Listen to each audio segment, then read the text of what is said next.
Once upon a time, or maybe it was twice, there was this absolutely brilliant kingdom called Nippon. Think of the most colorful, most vibrant place you can imagine, then add some extra sparkle. That was Nippon. Yeah, it was ancient, full of stories whispered by the winds that swept down from its majestic snow-capped mountains. The rivers here didn't just flow, they sang. The flowers in the royal gardens probably had their own opinions on the daily news. Ruling over this rather fantastic place were King Charles, a good chap, mostly wise, and Queen Marilyn, whose heart was as big as the main courtyard, and twice as kind. They did a decent job, you know, keeping things ticking. Now, Nippon wasn't just pretty palaces and happy people. It had protectors, proper guardians, 3 super powerful clans, each with a special kind of magic that would make your eyebrows shoot up to your hairline. First, you had the Kala Rippers. Sounds a bit scary, I know. These folks could mess with gravity and black holes, like cosmic vacuum cleaners, but way cooler. Then there were the Jivan Rakshaks, the masters of life and death. They could heal you good as new, or, well, make sure you had a peaceful journey to the great beyond. Finally, the Prakriti Paladins, who were basically best friends with Mother Nature herself. They could make trees dance and flowers bloom on command. These clans, they had an ancient duty, a super serious pact to protect Nippon from all sorts of nasties, both inside and out. For centuries, they had lived side by side, sometimes a bit grumpily, but mostly in harmony. It was like having 3 very different, very powerful neighbors who all agreed not to blow up the neighborhood. Most of the time, anyway. There was always this undercurrent, you see, a bit of friendly and sometimes not so friendly rivalry. Who was the strongest? Who was the coolest? Who had the best special effects when they used their powers? These were important questions, apparently. This balance, this carefully constructed peace, was maintained by something called the Celestial Trials, but we'll get to that later.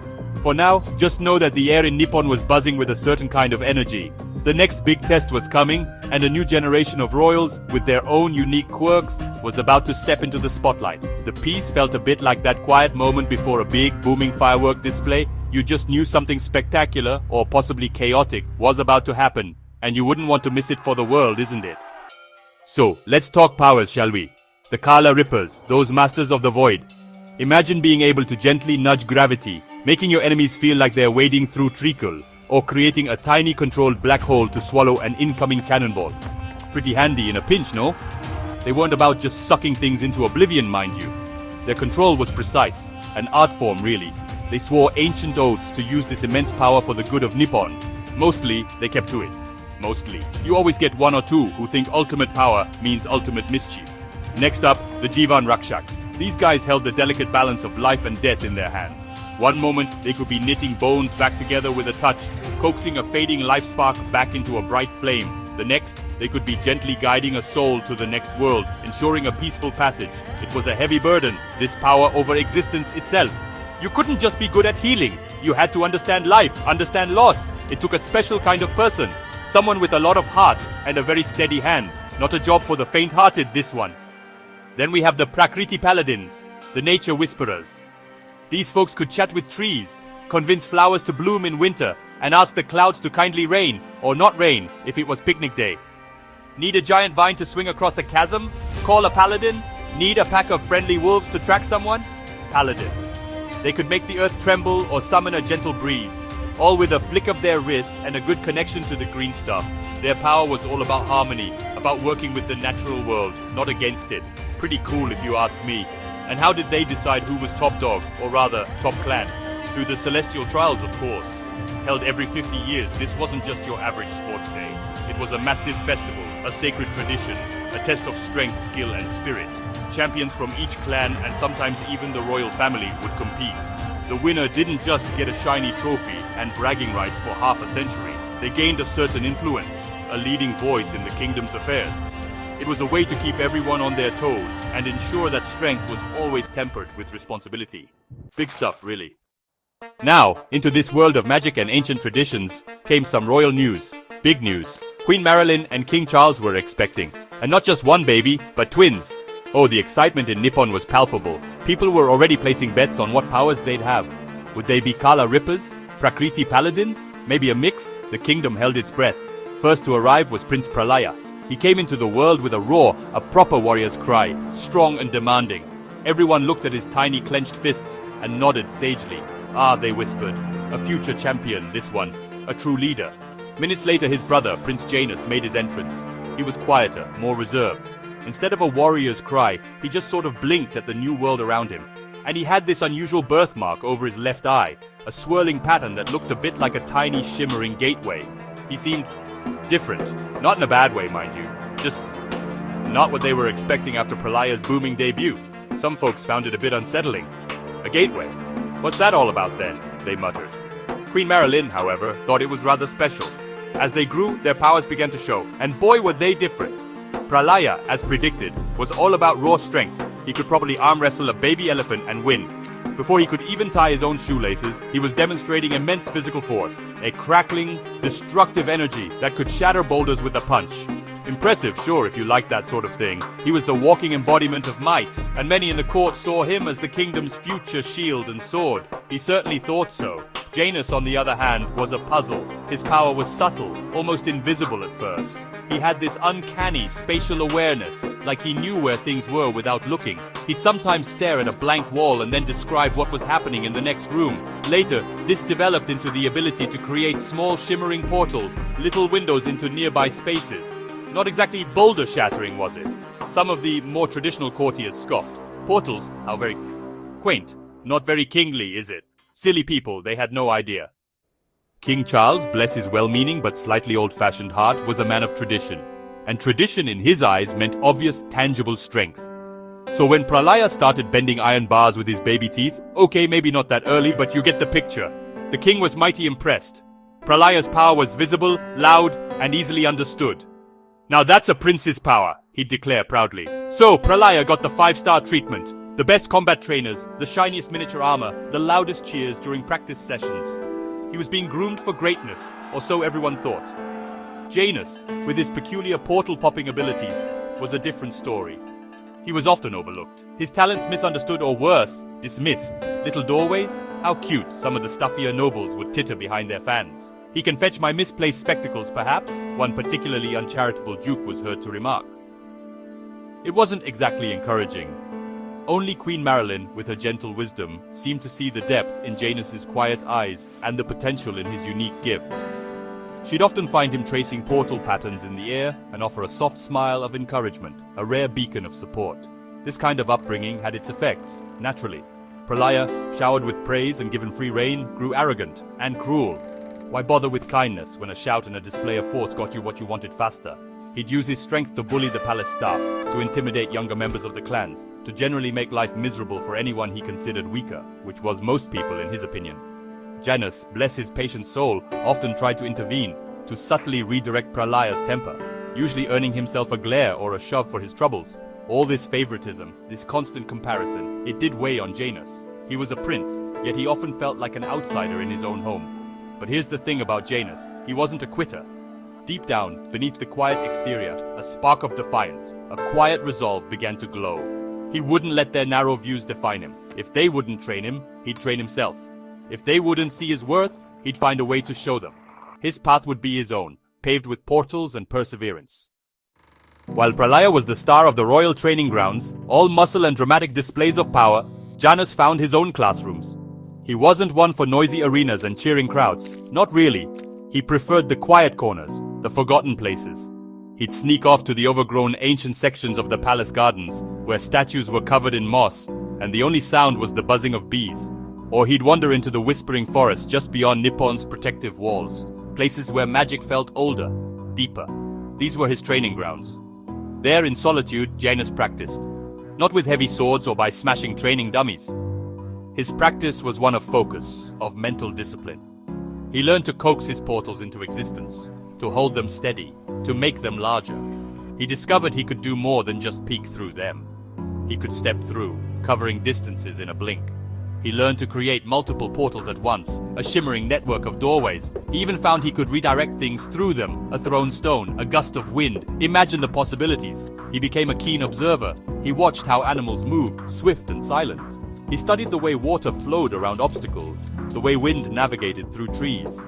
He realized his power wasn't about brute force. It was about cleverness, about strategy, about understanding the very fabric of space. His portals were not weapons of destruction in the way Pralaya's fists were. They were tools for outmaneuvering, for defending, for creating opportunities where none seemed to exist. He was learning the art of dimensional finesse, which, trust me, is a very cool art. Queen Marilyn was his silent champion. Sometimes Janus would catch a glimpse of her watching him from a distance as he practiced, a mixture of pride and a mother's worry in her eyes. She didn't say much, but she understood. She gifted him ancient, dusty scrolls, tales of legendary dimension walkers and portal mages from ages past. These stories fueled his quiet determination, making him believe that his unique path was not a lesser one, but simply different. He was preparing, patiently, diligently, for a future no one else could yet see for him. And then, as time has a habit of doing, the 50th year rolled around. Boom! Just like that, it was time for the celestial trials. Nippon went into full festival mode. Banners of every color imaginable fluttered from rooftops. The air thrummed with the beat of ceremonial drums and the excited chatter of the crowds. The grand arena, polished and prepared, was packed to the rafters. People came from every corner of Nippon, eager to witness the spectacle. The three great clans proudly presented their champions, each one looking ready to rumble. The Kala Rippers stood stern and imposing, radiating an aura of controlled cosmic power. The Jivan Rakshaks were serene, an almost ethereal calm about them, yet with an undeniable undercurrent of intensity. The Prakriti Paladins were vibrant, adorned with leaves and flowers, practically buzzing with the energy of the earth. Then came the royal representatives. Prince Pralaya naturally was front and center. He didn't just walk into the arena, he swaggered, a smirk playing on his lips, his raw power crackling around him like an invisible storm. The crowd, or at least a very loud section of it, roared its approval. He was the image of a champion. And then Prince Janus stepped forward, quietly, without any fanfare. He just appeared. There were a few polite, scattered claps. Some confused murmurs rippled through the stands. Him? The quiet one. What's he planning to do? Open a door for his opponent to politely exit? One spectator whispered loudly to his neighbor. Oh, they were in for a surprise. The initial bouts were, in a word, spectacular. A true symphony of power. We saw a Kala Ripper champion, a fierce woman with eyes like distant nebulae, create a miniature vortex that cleverly disarmed her Prakriti Paladin opponent by sucking away his summoned arsenal of thorny vines just as they were about to strike. It was defense by cosmic hoovering. Then a Jivan Rakshak healer, a young man with an incredibly peaceful demeanor, showed astonishing resilience.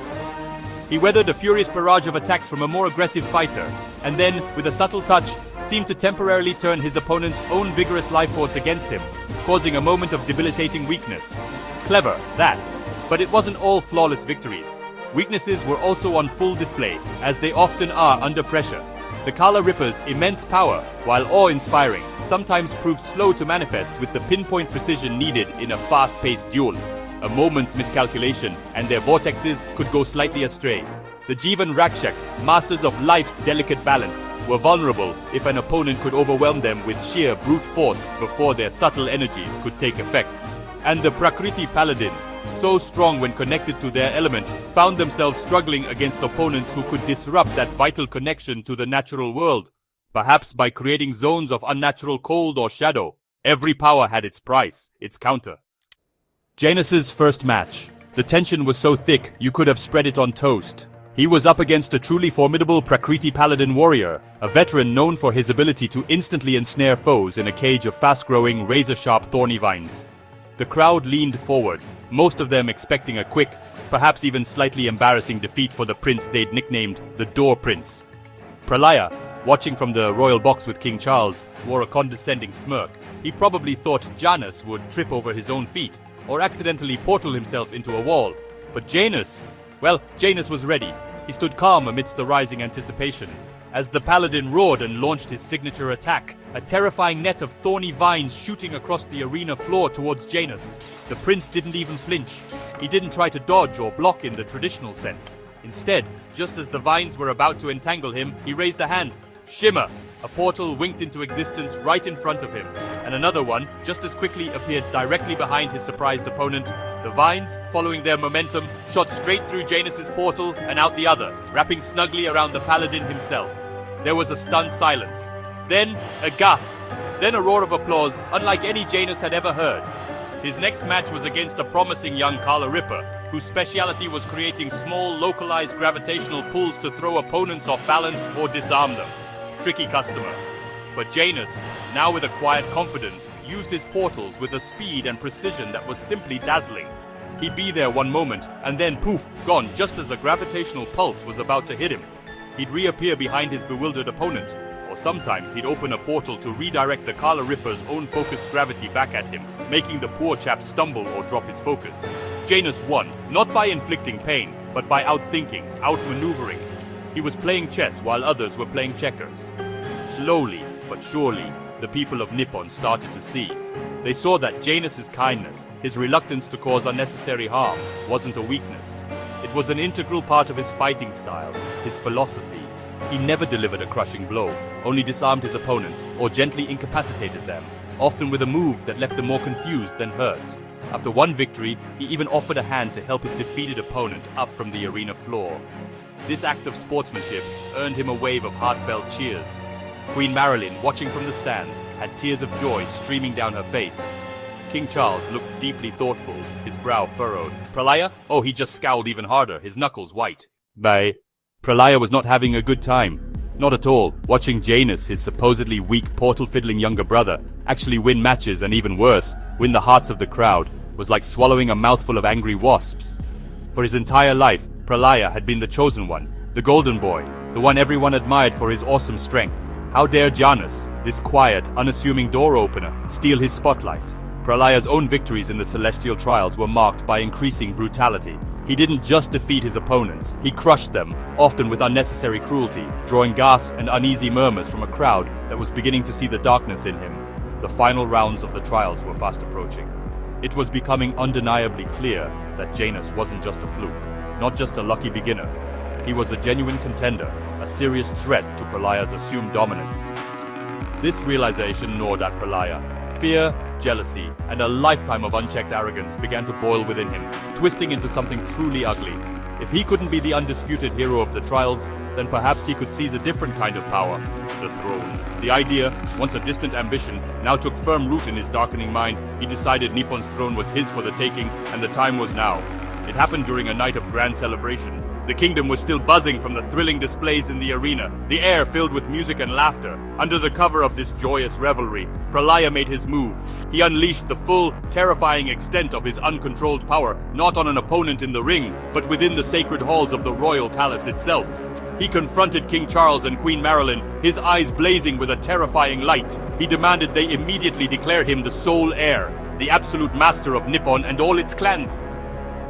When his parents, horrified by the monstrous ambition and darkness radiating from their son, refused his insane demands, he did the unthinkable. He struck them down. Their life forces, so vibrant moments before, flickered and then extinguished. Their physical forms crumbled into dust before the eyes of horrified attendants. The joyous music outside choked into silence. A wave of collective shock and horror rippled through Nippon as news of the regicide spread like wildfire. Pralaya, standing amidst the dust and devastation in the throne room, his form crackling with malevolent energy, declared himself the new King Pralaya the Destroyer. He used his terrifying power to cow the stunned clan leaders into submission, threatening annihilation if they dared to oppose him. In a single terrible night, the radiant kingdom of Nippon was plunged into an age of darkness and fear. It was a betrayal of the highest order, a nightmare made real. Witnessing the unspeakable horror of his parents' destruction, Janus felt a pain so profound it threatened to tear him apart. His mother, his father, gone, turned to dust by his own brother. But through the suffocating grief, through the despair, something else began to stir within him. A new kind of strength, forged in sorrow and righteous anger. This was no longer about winning some competition. This was about justice. This was about saving his home, his people. This was about honoring the memory of the kind rulers his parents had been. He was no longer just Janus, the quiet prince with the quirky powers. He was Janus, their last hope, the only one who could possibly stand against Pralaya's madness. He confronted Pralaya. His brother, now fully consumed by his power and his new terrible title, just laughed. A cold, cruel sound that echoed through the desolate halls. You? Pralaya sneered, his eyes glowing with malevolent power. What are you going to do, little brother? Open a door for me to walk through to my coronation? But Janus remained surprisingly calm, his earlier grief now channeled into a steely resolve. He had spent years understanding not just the spaces between places, but the connections, the energies. He remembered whispers from those ancient scrolls Queen Marilyn had given him, teachings about the ultimate potential of portal magic, a power that could manipulate not just space, but perhaps time, essence, life itself. The battle that followed was the stuff of legends, though no one was in the mood for legends just then. It was Pralaya's raw, destructive fury against Janus's intricate dimensional mastery. Pralaya smashed pillars, tore up the ground, unleashed waves of pure force. Janus didn't meet force with force. He evaded, he redirected. He used his portals with breathtaking skill, creating confusing loops that sent Pralaya's attacks hurtling back at him, or trapping Pralaya momentarily in disorienting spatial pockets. Then, Janus did something truly incredible, something no one in Nippon had ever witnessed. He reached deep within himself, focusing all his will, all his love for his parents, and opened a shimmering rift. This wasn't a portal to another place. It was a gateway to the very essence of life force, drawing upon the latent power of his royal lineage, the deep magic of dimension. With a monumental effort, a surge of pure, focused energy, Janus managed to do the impossible. He reached through that rift and gently, carefully, pulled back the fading life sparks of his parents from the very brink of oblivion. King Charles and Queen Marilyn gasped back into existence, their forms slowly rematerializing from the dust, confused and weak, but undeniably alive. The sight fueled Janus further. With the combined will of a loving son and a righteous prince, he turned his attention back to his brother. He wove a final intricate web of portals, creating an inescapable prison in a desolate, empty dimension. He didn't kill Pralaya, he contained him. That was Janus's way. Justice, not vengeance. And with Pralaya banished, a fragile hope returned to Nippon. The nightmare was ending. With Pralaya banished to a dimension where he could admire his own reflection for eternity, and King Charles and Queen Marilyn miraculously, if a bit dazedly, restored to life, Nippon collectively exhaled. It was like the whole kingdom had been holding its breath. The people who had once whispered doubts about Janus now looked upon him with awe and heartfelt gratitude. He was their savior. He had faced the ultimate darkness, his own brother's terrifying betrayal, and had chosen light, chosen life. He had shown them all that true strength wasn't just about how hard you could hit, but about the courage in your heart and the wisdom in how you used your power. King Charles, profoundly humbled and filled with a deep, aching remorse for his earlier blindness to Janus's true worth, looked at his younger son with entirely new eyes. Eyes filled with respect, with overflowing love, and yes, a healthy dose of parental pride. Queen Marilyn simply beamed, her joy radiating like the morning sun. There was no debate, no question in anyone's mind now about who truly deserved to lead Nippon into the future. In a ceremony that was both solemn, remembering the darkness they had overcome, and incredibly joyful, Janus was crowned King of Nippon. The cheers were deafening, genuine, and full of hope. King Janus, the once overlooked prince, now hailed as the god of dimensions, ruled with a wisdom and compassion that touched every corner of his kingdom. He didn't hoard power or favor one clan over another. Instead, he fostered a new era of cooperation, valuing the unique strengths that each clan brought to Nippon. The celestial trials continued, yes, but their spirit changed. They became less about fierce dominance and more about a grand celebration of skill, innovation, and the unity of the kingdom. His legendary portal abilities were now used not for war, but for connection to aid distant villages, to facilitate trade, even for peaceful exploration into uncharted territories. And so, peace, like a gentle, life-giving river, flowed through the land of Nippon once more. The kingdom prospered, its people secure and content. King Janus, the boy who was once scorned for playing with doorways, had become their greatest, most beloved monarch.